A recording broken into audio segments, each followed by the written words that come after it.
من در خدمتتون هستم. در طول تور اگر سوالی داشتید تا جایی که بتونم اطلاعات درست خدمتتون اعلام بکنم حتما در خدمتتون خواهم بود.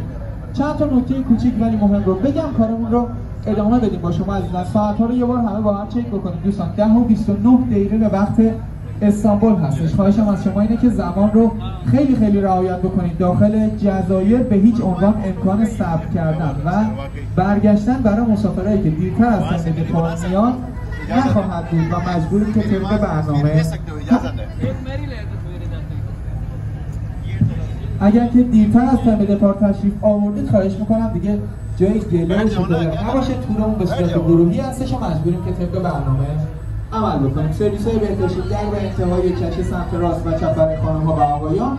تردد توی طبقه بالا هم هیچ مشکلی نداره و اینکه بوفه و بار کشتی به صورت اکسترا هست. اگر چیزی رو تهیه کردید حتما هزینه‌اش رو به دوستای عزیزمون پرداخت بکنید. آوردن مشروبات الکلی هم از خارج از کشتی به داخل